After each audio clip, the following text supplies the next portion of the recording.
24 sija biss wara li Chris Fern approfitta ruħu mill-assenza ta' Roberta Bela fil-pjazza tas-Siġġiewi, il-klikka tal-lider sabu xoqaf moxta biex iwarbu għal kollox lid-deputy leader u minflok jimbuttaw lil-mara ta' Bela u lill-president tal-partit għaż-żewġ attivitajiet tal-ħamis filgħaxija, it-tieni lejla konsekuttiva tal-kampanja elettorali fejn il-lider ma attendix.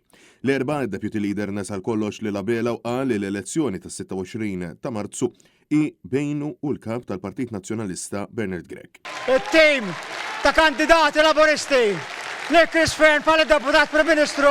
Għal-qastant dawk qrib Roberta Bela fiċ-Ċentru Nazzjonali Laburista tefgħu lid-deputy leader totalment fil-ġemp u minflok batu lil martu u lill-President tal-Partit Ramona Attert. Taħt it-tinda f'Pembroke il-President tal-Labour komplet bin-negattività partiġana f'attak wieħed wara l-ieħor fil-konfront tal-Partit Nazzjonalista.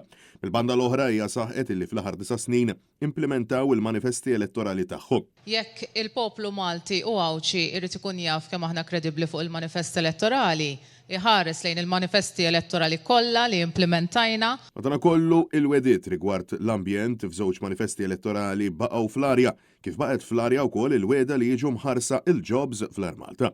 Taħt it-tinda tkellem ukoll Carmelo Abela li f'kumenti partiġani ħass il-ħtieġa li attakka l-Partit Nazzjonalista, deskritt bħala traditura xperreċ il-ħwejjeġ maħmuġin ta' Gvern Laburista. Ma ħadux l-okkażjoni biex jitkellmu kontra pajjiżna. Għalkemm Issa jsemmi tmexxija ta' impunità li ma bħala li waslet għal qtil ta' ġurnalista.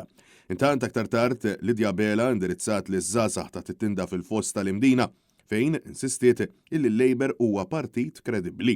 Il-Partit Laburista huwa partit tal-kredibilità.